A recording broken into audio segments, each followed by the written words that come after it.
केंद्रीय पर्यटन एवं संस्कृति मंत्री गजेंद्र सिंह शेखावत आज जोधपुर प्रवास के दौरान पूर्व मुख्यमंत्री अशोक गहलोत द्वारा मानहानि का केस वापस लेने की बात को लेकर सिरे से खारिज कर दिया। उन्होंने स्पष्ट कहा कि गहलोत मीडिया के जरिए यह बात कर रहे हैं, जबकि उन्होंने उनकी दिवंगत माताजी के खिलाफ टिप्पणी की थी, जिसे वे जीवन भर नहीं भूल सकते। अपने निवास से सर्किट हाउस पहुंचे शेखावत ने मीडिया से बातचीत करते हुए कहा, मैं जीवन भर वो क्षण नहीं भूल सकता जब उन्होंने मेरी स्वर्गीय माताजी के खिलाफ इसी सर्किट हाउस के बाहर बात की थी।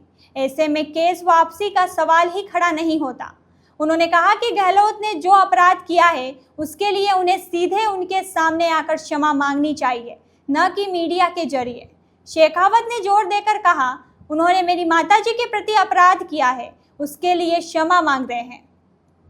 आपातकाल और संविधान पर गहलोत को घेरा। केंद्रीय मंत्री शेखावत ने कांग्रेस और अशोक गहलोत पर आपातकाल को लेकर भी निशाना साधा। उन्होंने कहा कि सरकार पिछले 15 दिनों से आपातकाल को लेकर कार्यक्रम चला रही है। उन्होंने अशोक गहलोत पर पलटवार करते हुए कहा कि उनकी तत्कालीन सरकार ने न केवल संवैधानिक संस्थाओं का गला घोटा था, बल्कि मीडिया पर भी पाबंदी लगाई थी। शेखावत ने भारतीय लोकतंत्र के इतिहास पर प्रकाश डालते हुए कहा कि एक लंबी गुलामी के कालखंड और लाखों लोगों के बलिदान के बाद भारत को आज़ादी मिली। उन्होंने कहा कि भारत न केवल विश्व का सबसे बड़ा लोकतंत्र बना, बल्कि दुनिया का सबसे पुराना गणतांत्रिक देश भी था, जिसके प्रमाण वैदिक काल से लेकर मध्यकालीन इतिहास तक मिलते हैं। उन्होंने कहा कि पिछले 15 दिनों से देश भर में आपातकाल को लेकर अनेक कार्यक्रम और प्रेस वार्ता हुई है। जोधपुर में भी एक बड़ा कार्यक्रम आयोजित हुआ।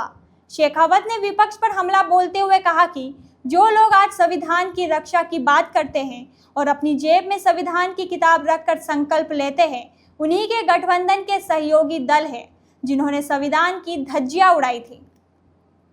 अशोक गहलोत के बयान पर प्रतिक्रिया देते हुए शेखावत ने एक सीधा सवाल किया, क्या ऐसे करोड़ों लोग जिनकी जबरन नसबंदी की गई, 19 महीने तक काल कोठरियों में बंद करके यातनाएं दी गई, क्या वे कभी उस दर्द को भूल पाएंगे?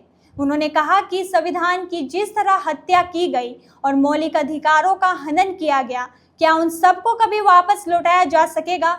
उन्होंने उन लाखों लोगों का जिक्र किया जिनके घर बर्बाद कर दिए गए और उजाड़ दिए गए।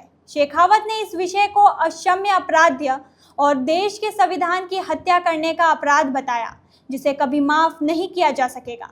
शेखावत ने भारतीय जनता पार्टी की स्थापना और आज़ादी के लिए उसके योगदान पर भी बात की।